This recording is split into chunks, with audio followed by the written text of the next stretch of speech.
very welcome back. Thanks for staying with us. Now, our next guest started her TV career on this very show.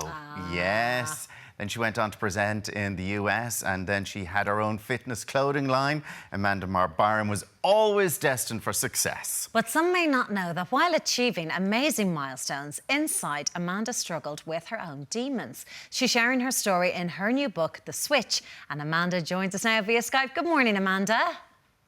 Good morning, you two. Alan, I thought you were going to say on this very couch, and I thought that's not the same couch. No, it's definitely not the same couch, Amanda. I think we've gone through about 900 couches since you left us, and in every colour as well. Can you remember the first couch?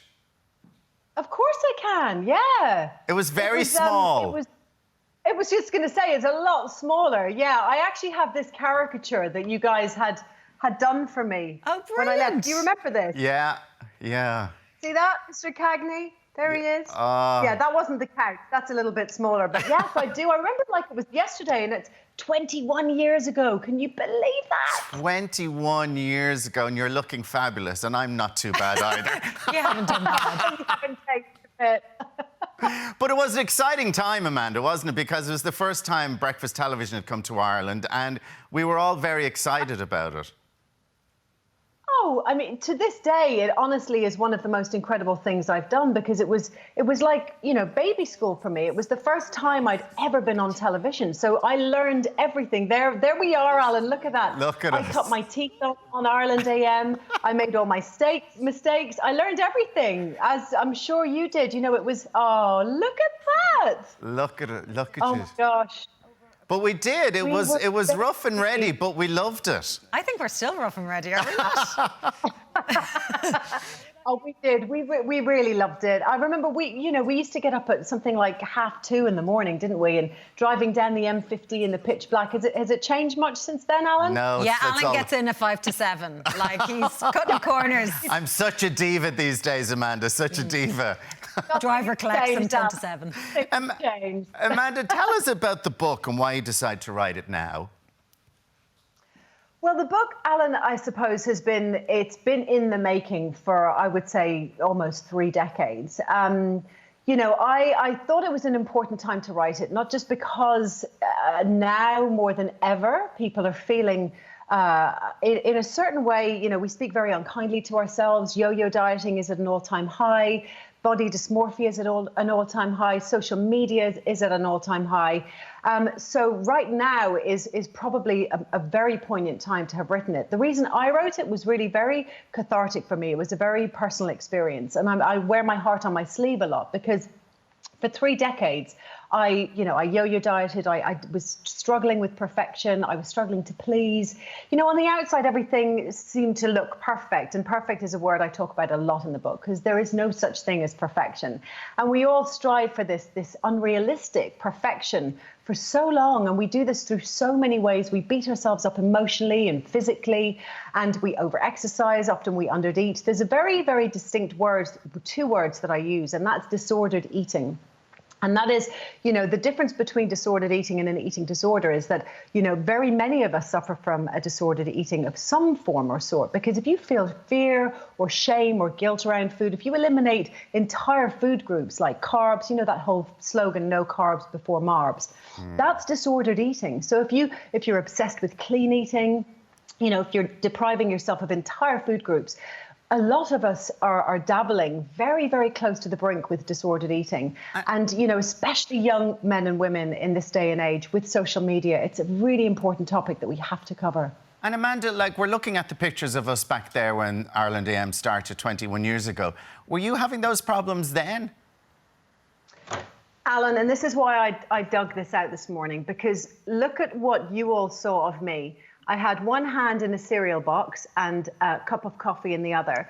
And like a lot of young people, I thought that eating a certain way was going to make me slim, and that slim was in, and that slim would make me happy. It was skinny ever after. I ate, you know, I really disordered types of eating. So I would eat cereal all day, or I would then not eat any carbs, or I did the Atkins protein phase only for 3 years. I had nothing but, you know, protein only for 3 years. And obviously, you know, nutritionally, that was insane and crazy. And it was only until I learned about nutrition and I learned about the body. I trained to be a PT. And I studied nutrition specifically because I wanted to understand why my body was doing the things it was doing, or why it could do the things it could do. And it's a miraculous thing.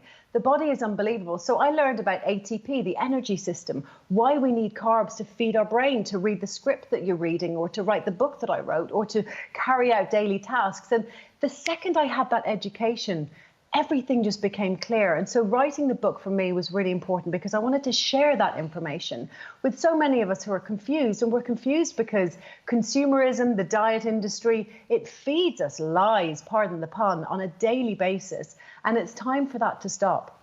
And Amanda, you're really brave because it's a deeply personal book. And you talk about the bravest thing you've ever done was calling off your engagement to a man you were destined to marry, and you know the wedding was booked, the dress was bought, everyone had booked their airplane tickets. Why did you feel it was important when you're talking about diets and body image to go into something so personal? Why do you really want to tell that story? It's a good question, Karen. And the reason is because fundamentally the core of a lot of issues that we have are perfectionism. And there's a thing called the multi-perfectionism scale. The multi-perfectionism scale is 3 types of perfection that we suffer from. So there are self-oriented perfectionism, other-oriented perfectionism, or socially prescribed perfectionism. Now, I suffered from a little bit of each of those, and a lot of people will. So self-oriented is that, you know, I put very high expectations on myself. So I want to get that job, I want to get that test, I want to do the best in everything I do. Other-oriented is when you expect the most of other people. So in a job, I'm doing my job. You had one job to do. Why couldn't you do that? That's other-oriented. And socially prescribed is when you think that everybody else around you, family, social media in this day and age, expect perfection of you. And the reason I talked about the wedding was because that was self-oriented and I was desperate to be perfect. I wanted to be married by a certain age. I thought I had to have children. I thought everything was shoulda, woulda, coulda. And when I cancelled the wedding, I spiraled into a depression. And the reason I did that was because I was striving for perfect. And then slowly but surely, after a lot of self-help, realized that perfection just doesn't exist. Expectations are the ruination of everything good in the world. So just releasing yourself of expectations. So I thought it was really, really important for me to go through the story of the wedding to explain that self-oriented perfection, because it's something we all struggle from a lot. And Amanda, are you still suffering from this? Like, is it something that you suffer every day and have to go, okay, I know what I'm doing now, so I can control it? Is it still something that could come up and affect you again? It's really not, Alan. And I think because I did so much work on myself and on the way I speak to myself, which is a really big part of the book, Switching the Narrative is the chapter I wrote, which is how to speak to ourselves and how to speak to our inner child almost, because we are very much so the same people that we were when we were a 2 or 3 year old child. Would you say to a 3-year-old, oh, you idiot, oh, you're fat, oh, you could have done better, oh, you should have got that job, oh, what a fool? You would never say that to a child. You know, there's so many little switch tips that I give in the book about how we speak to ourselves and the expectations that we put on ourselves.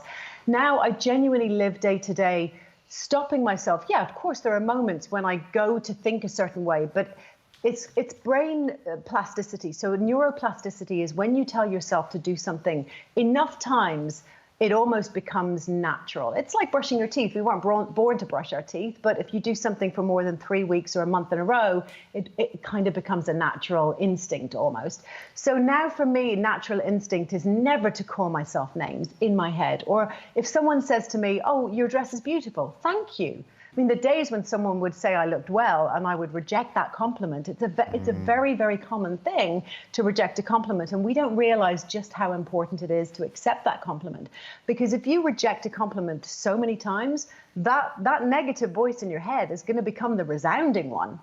And all of a sudden, these championing voices that we had when we were little kids, you know, our championing parents and aunts and uncles saying that we were the best of everything. We did the best poo-poo. We came down the slide the best. All of a sudden, the negative voices become so strong that that's the voice we listen to. And so I've just become really adept now at listening to the positive voices. And I think that's really, really key.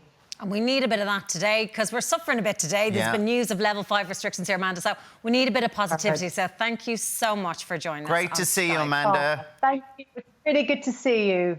I can't wait to see the new couch.